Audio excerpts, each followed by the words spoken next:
Bonjour à tous et bienvenue à notre rubrique Tchéni Mengbo. Pour vous qui nous suivez pour la première fois, sachez que Tchéni Mengbo, issu du malinké désigne une personne qui n'est pas la bienvenue. Justement parce que nous ferons parfois nos nez, là où il ne le faut pas, nous sommes parfois des Tchéni Mengbo. Bienvenue à tous. N'oubliez pas d'aimer notre page, pour ne rien rater et éviter de vous faire intoxiquer avec les journaliers, qui n'ont rien à voir avec les journalistes. Aïwa. Côte d'Ivoire, malversation présumée au plateau. Après Sedaf écroué à la Maka, Akossi Banjo arrêté dans les prochains jours. Cisco 724 News. On pourrait dire que la sphère politique ivoirienne n'a pas encore fini de livrer des surprises. Alors que la date des élections municipales et régionales sont annoncées, certains prétendants risquent d'être absents avant même l'ouverture officielle des campagnes électorales.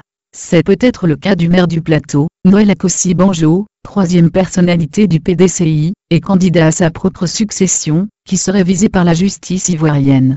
Une situation qui nous fait penser à celle vécue par Khalifa Sall, le maire de Dakar et rival de Macky Sall, qui a été emprisonné depuis quelques mois au Sénégal. L'étau de la justice ivoirienne se serre peu à peu autour de celui qui a été désigné par le magazine Afrique Intelligence, meilleur maire d'Afrique de l'Ouest, en décembre 2017. Alors qu'il vient fraîchement d'être désigné meilleur maire d'Afrique et meilleur gestionnaire des collectivités locales d'Afrique, ce vendredi 20 juillet à l'hôtel Sofitel de Rabat au Maroc, le maire de la commune du Plateau aurait été convoqué ce mardi 24 juillet à la brigade de recherche de la gendarmerie à Abidjan.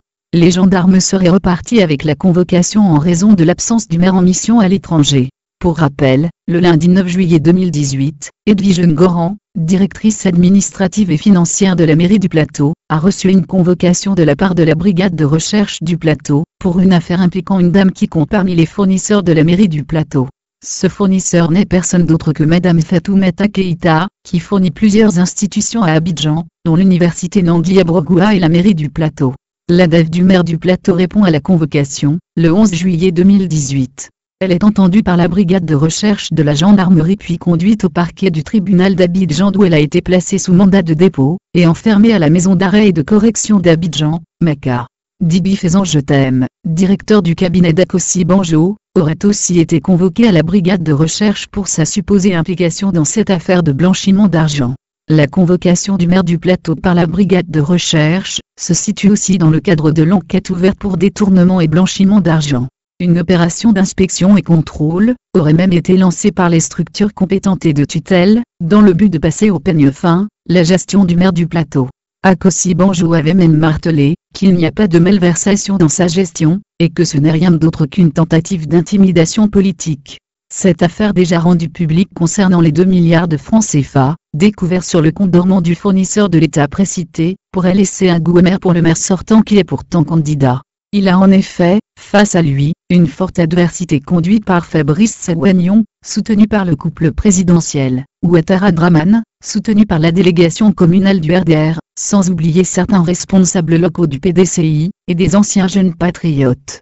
L'on se souvient de la récente conférence de presse organisée le dimanche 24 juin 2018, par le délégué communal du Plateau, Eboué Angoua Eboué, où ce dernier dénonçait une fraude qui se préparerait pour l'élection à la mairie de cette commune. Le PDCI déclarait déjà la guerre au RDR à cette occasion. Ouattara Draman et Fabrice Sagouagnon, tous deux candidats pour le compte du RDR, ont fait enrôler des milliers de citoyens à Abobo, Trècheville, à Tékoubé, Cocody, de façon irrégulière, pour les déverser ensuite frauduleusement, sur le listing du Plateau, avait accusé le délégué communal PDCI du Plateau. Tout laisse croire que la bataille sans merci autour du parti unifié, s'est propagée au niveau local où tous les anti-RHDP unifiés, risquent d'être touchés. L'une des entreprises de Jean-Louis Billon, serait visée par un redressement fiscal, pendant que Maurice Kakoudjikawe, secrétaire exécutif en chef du PDCI, s'est vu retirer la garde militaire. Rentré de son séjour à l'étranger dans la nuit du mercredi 25 juillet 2018, Noël Akossi Banjo, après avoir été limogé de la présidence du conseil d'administration de la société ivoirienne de raffinerie, CIR, pourra-t-il dévier cette tempête ? Certaines sources bien introduites annoncent même qu'il sera destitué, comme Jean-Louis Billon qui a été débarqué du conseil régional de Dabakala. Akossi Banjo sera-t-il arrêté dans les prochains jours, comme le disent les anglophones, wait and see. Un article de Sidi Ahmed Sissoko Fadoul, chroniqueur indépendant. Quand l'information et l'analyse sont déshabillées de tout fanatisme, c'est Cisco 7, 24. Rejoignez-nous en aimant notre page. Cisco 7, 24, partout et nulle part. Aïwa.